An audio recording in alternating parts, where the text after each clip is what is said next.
વિભાગે મારો વિભાગ છે,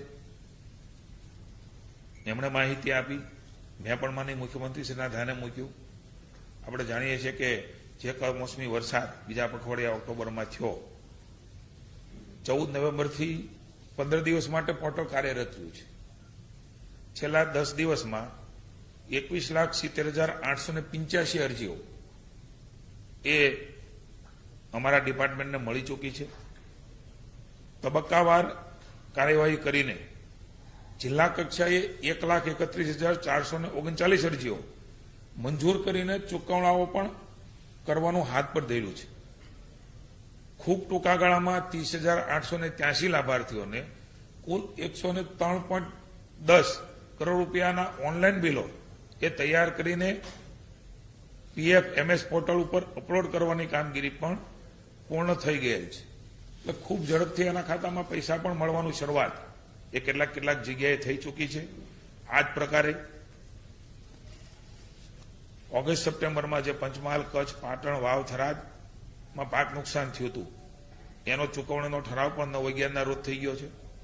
ઓનલાઈન અરજી મેળવવાનું પણ 11/11થી શરૂ છે 15 દિવસ માટે. એના માટે પણ પોર્ટલ ખુલ્લું છે. 2,02,454 જેટલી અરજીઓ મળી ચૂકી છે. આ જિલ્લાઓમાં પણ 32,723 અરજીઓ એ મંજૂર કરીને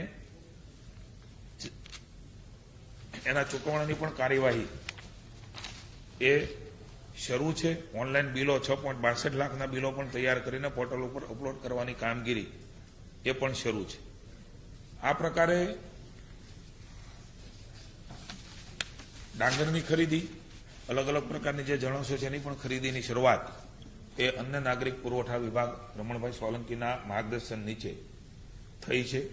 ખૂબ ઝડપથી ખેડૂતને મળે, ખેડૂતની નુકસાનીમાં ઉભા રહી શકીએ, આ અભિગમ સાથે રાજ્યની સરકારે પુનઃ એકવાર કહ્યું છે કે ભૂતકાળમાં આટલા ઝડપથી ઠરાવો થવા, GR થવા, એમના ફોર્મ ભરાવા, ફોર્મ ભરાઈને ઓનલાઈન એમના ખાતામાં પૈસા મળવા, આવું કદાચ એ મુખ્યમંત્રી ભૂપેન્દ્રભાઈના માર્ગદર્શન નીચે સૌપ્રથમવાર આટલી ઝડપથી ખેડૂતોને મદદ કરવાના ભાવ સાથે રાજ્યની સરકારે કામગીરી કરી છે.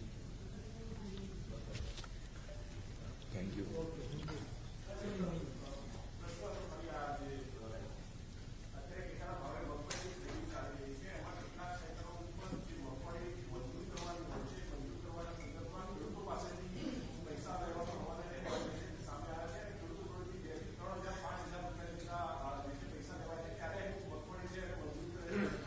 કોઈપણ સેન્ટર ઉપર સ્પેસિફિક આપ વાત કરો કે આ સેન્ટર ઉપર આવું થાય છે તો રાજ્યની સરકાર પગલાં પણ લે છે. કોને એકવાર કહું છું હું, કોઈએ પણ કોઈને રૂપિયા આપવાના નથી. 1 પણ રૂપિયા કોઈ લેતા હોય તો રાજ્યની સરકારના ધ્યાનમાં આપે મૂક્યું છે. એની તપાસ પણ અમે કરીને કોઈએ કોઈને રૂપિયો આપવાનો નથી. અને જે મગફળી જે ધારાધોરણના નિયમ પ્રમાણે છે એ પ્રમાણે એ ખરીદી મેં કહ્યું એમ 294 જેટલા સેન્ટરો ઉપર ખેડૂતોના સહકારથી અને આપ સૌના પણ સહકારથી આટલું મોટું કામ 15,000 કરોડ રૂપિયાની ખરીદી, એમાં પણ મગફળી સૌથી વધારે છે. આટલું માસનું કામ ખૂબ સરળતાથી વહીવટીતંત્રએ ગોઠવું છે. આપનો પણ સહકાર છે. સરળતાથી બધું કામ થાય એના માટે અમે પણ મોનિટરિંગ કરી રહ્યા છીએ. જ્યાં પણ જે જરૂર જણાય ત્યાં અમારો વિભાગ ચોક્કસ પગલાં લેશે. Thank you.